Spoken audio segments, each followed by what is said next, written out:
we are discussing the fundamental theory of calculus. There are two parts of this theory. So let's see the first part.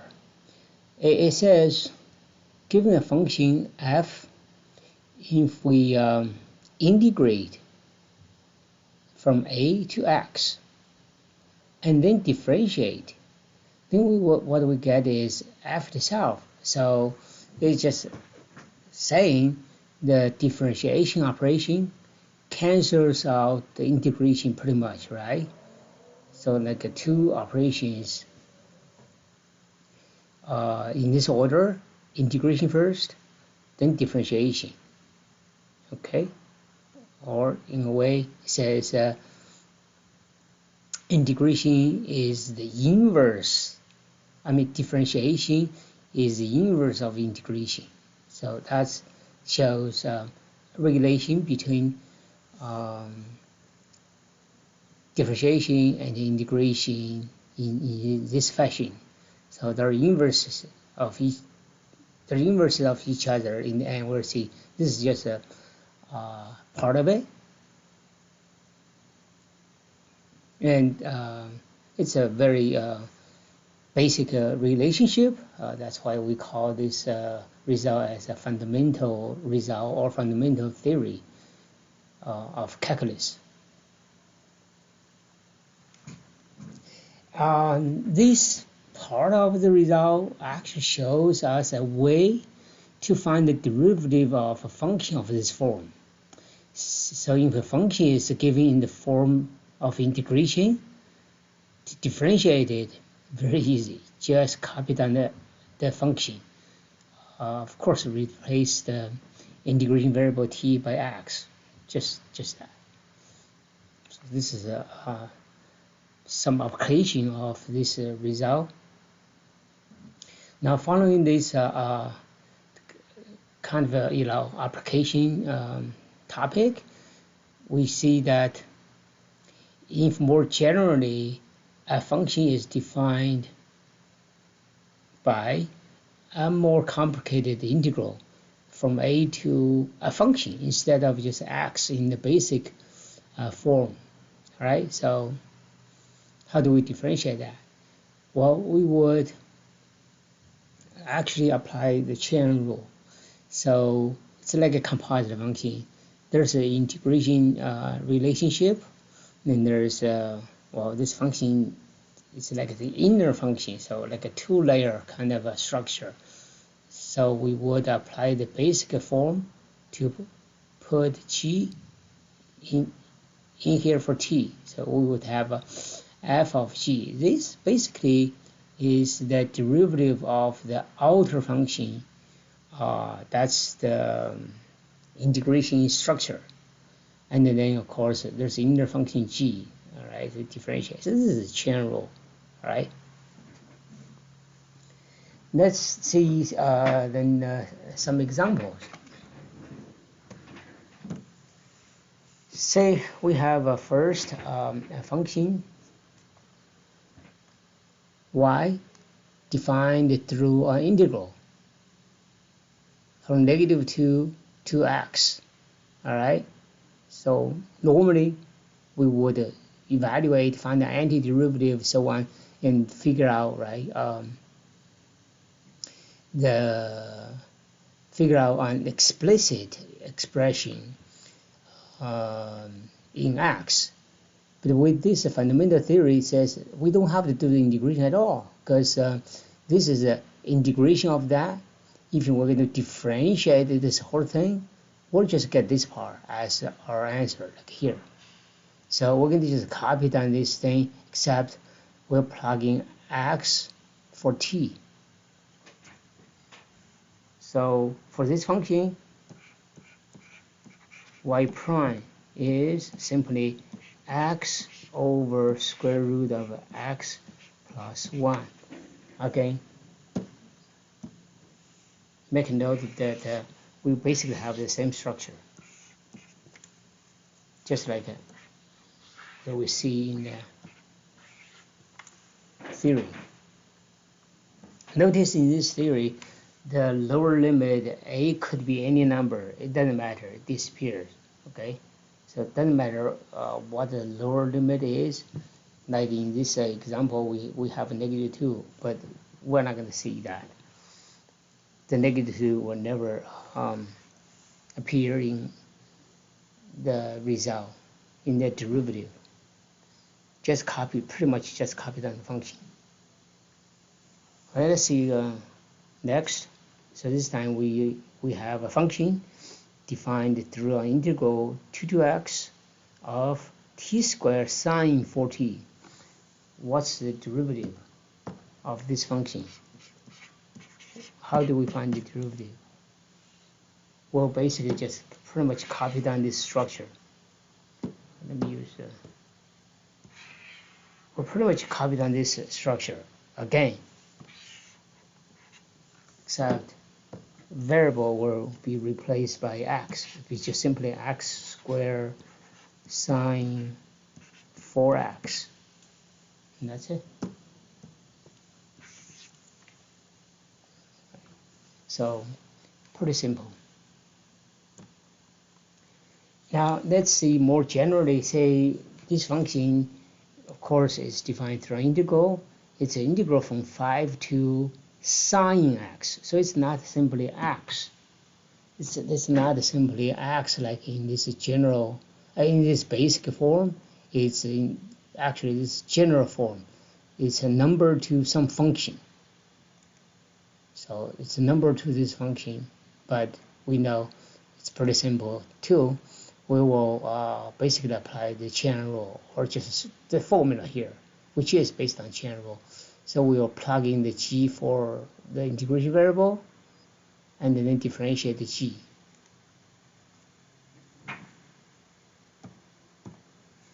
So y prime is going to be log, now sine the function g, sine x, plugging for t plus 1, times sine prime, which is cosine. So this is g. So we got the g in for t, we got the g prime in the back. Just like that. All right. Next, let's see some different kind of integrals that define functions.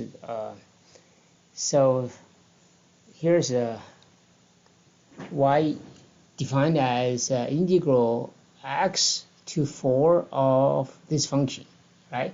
So what this shows is that instead of the upper limit, the lower limit is x. Let's look at the theory. See what it says. Theory says from number to x. All right. We have this result. But what if the lower limit is x and the upper limit is number? There's a property of integral that we are going to actually talk about later. Okay, so in the same section here anyway. So what it says is you can switch the limits. If it's a to b, you can switch it as a b to a with the negative sign in front. So with this property, we would be able to turn the expression to an integral in which the upper limit is x. So just simply manipulate the expression. Very easy thing to do. So just rewrite, just switch. This way we have x as the upper limit, and negative is in front, it's in the front. So now we apply the fundamental theory to say, okay, y prime equal to, of course you're going to copy down the negative. Then deal with the integral, and how we did it was to simply copy down the radical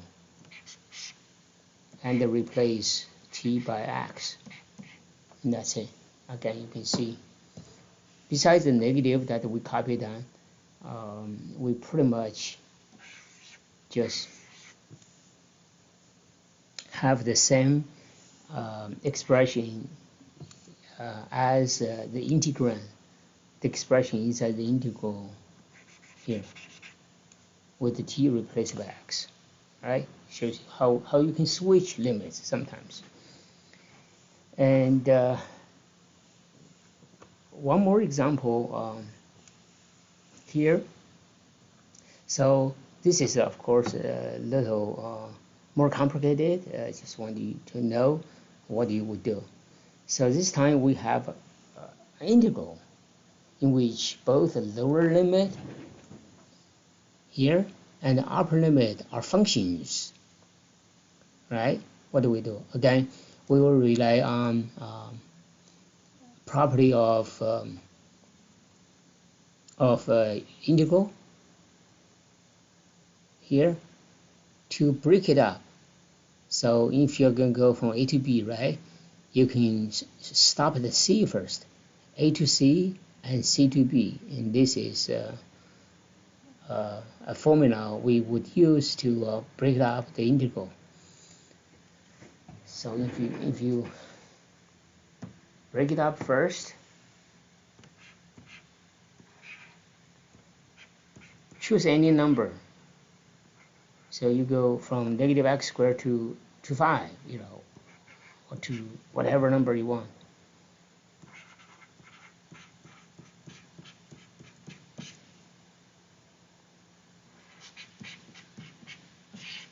And then continue from 5 to the original upper limit, 5x or 2x.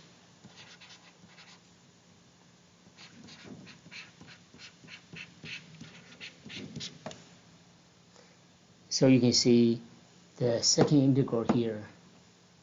The second integral is pretty much like that, right? Going from number to a function, you would do it like this. So basically, you would plug in 2x for t and differentiate the 2x. So that's like a chain rule.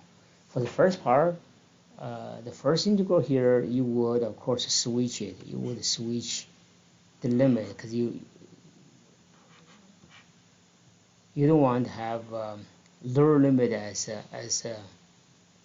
a function. That's easy enough. So you switch the lower limit and the upper limit just like here.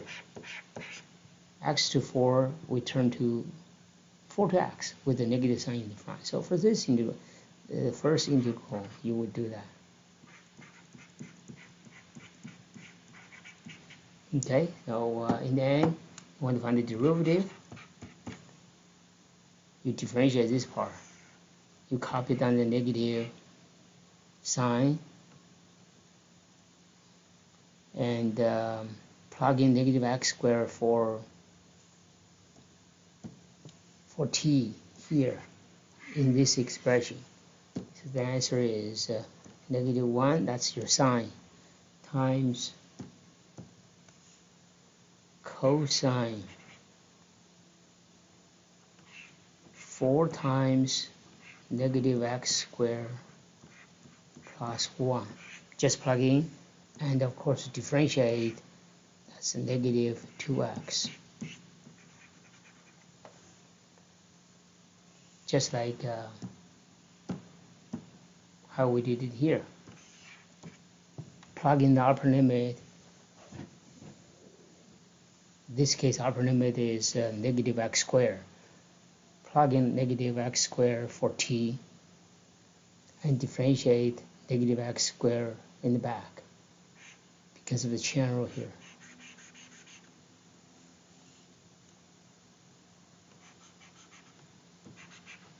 Plug in, differentiate. Well, the second part, if we differentiate, again, we would plug in 2x for t, we'd have cosine 8x plus 1, and differentiate, times, differentiate the 2x, we would have 2, so that'd be the answer. So it's just the last two examples just shows us when the integrals are not quite like what we see in the formula, where the lower limit is a number, or lower limit is a number, we can break up, we can switch limits, using properties of integral, which we will just review later on. Okay. So anyway, this is the first part of the fundamental theory of calculus. Again, it says differentiation cancels out integration. This is the basic result. The second one is just a more general, with the chain rule, involved. But this is the basic one. Differentiation cancels integration, or differentiation is the inverse of integration. Now let's see the second part of this theory, fundamental theory. Okay, it says, given a function f of x, if we find its antiderivative, this is the antiderivative. So this is the same as capital F, same thing, right? Find the antiderivative or indefinite integral. Anyway, given little f, and we find the capital F as the antiderivative, then the integration of little f from a to b is simply capital F at b minus capital F at a. So that's the result we are talking about. That's the result we use from now on to evaluate any definite integral. Now, how is this showing any relationship between, the operations, differentiation, integration? Well, let's see.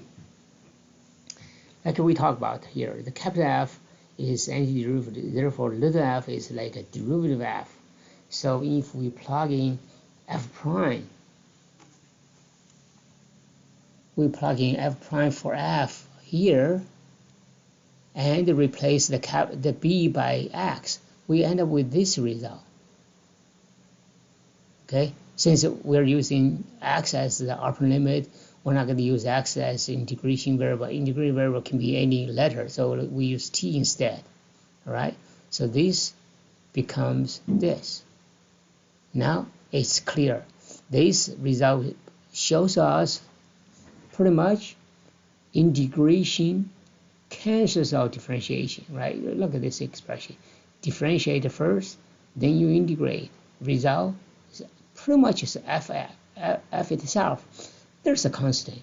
So the integration doesn't completely cancel out the differentiation, but pretty much. So this reason, we consider this as part of the fundamental relationship between integration and differentiation. So integration is almost the inverse of differentiation, let's put it this way.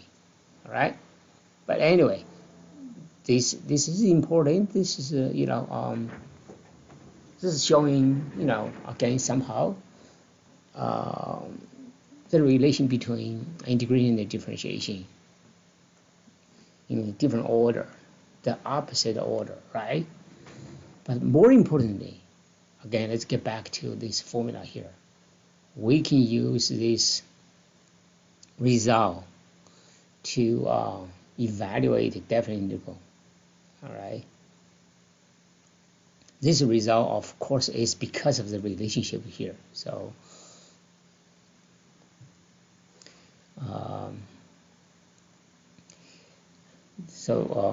even though this is what we use all the time, keep in mind it is because of this. All right, so with this, then we will not have to use the actual definition of a definite integral, like you do Riemann sum, you take a limit, that kind of complicated work. Instead, we just find the antiderivative, right? Find the antiderivative, find the capital F, and they plug in b for x, a for x, subtract. But since the order of work we do is we always find the capital F first. So I would always, in my example, I would always write down the antiderivative and put the limits on the side, then plug in. All right.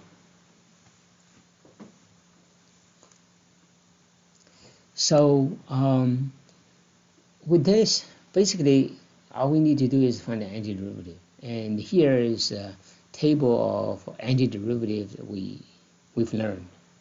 Right? Okay, we're going to use all these basic formulas, to find the antiderivative. Once we find the antiderivative, just plug in b, plug in a, subtract. All right. Before we see example also, so let's see these properties.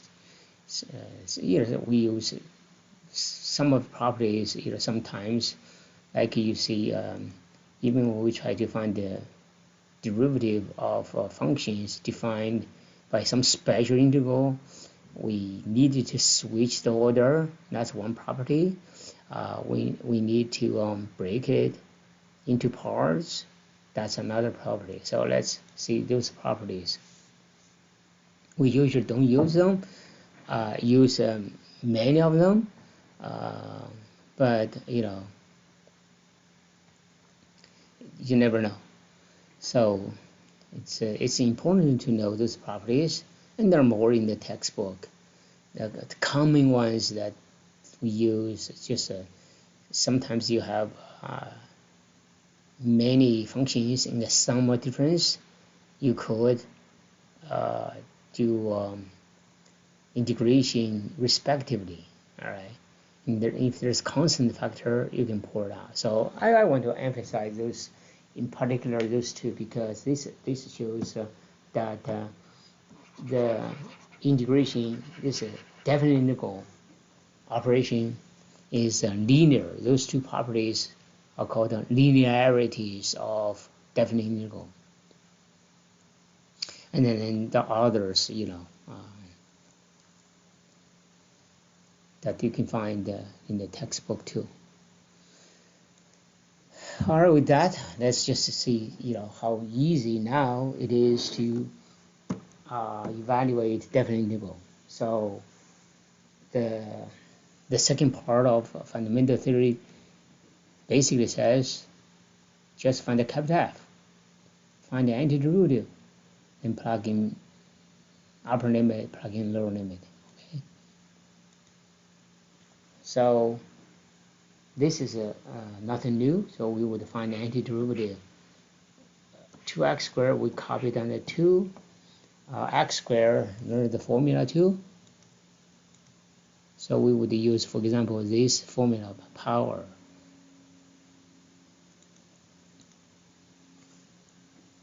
Power be 1/3 x to the third. This is the integral of power. And integral of constant, 1 is just 1 times x. You see, when we are actually evaluating definite integral, we always find the capital F anyway. So this is capital F. And we will not be able to plug in 5 for x right now, 0 for x right now. So we have to always come up with the antiderivative. That's why earlier I said that we would always, set it up like that, clearly, right? With the capital F. This is like the capital F expressed. And did finish it up, plug in the upper limit for x first, 5, plug in first. So it'd be 2/3, 5 to the third power minus 5. This is 5 goes in, then 0 goes in, so 2/3 times 0 to the third power minus 0. And with the calculator, you can pretty much finish this. This part is 0, so you just finish this part, the answer. You see how easy it is now to evaluate integral or definite integral. Let's see another example. So again, just pretty much to find the antiderivative. This time, we need to rewrite the function as power. So clearly, we use the integral of power formula again, be 1 over n plus 1 x raised to n plus 1 will be 3 over 2. So again, you see, we need to find the antiderivative of capital F first. Just show that we're going to plug in 9 first for x, and 1 for x. And then just subtract. So let's see fraction 1 over, so 3 over 2 be 2 over 3, flip it, be 2 over 3, 9 plug in first, upper limit first, minus 2 over 3, 1 plug in, be times 1. Again, with the calculator, you find the answer. Alright, so let's stop here.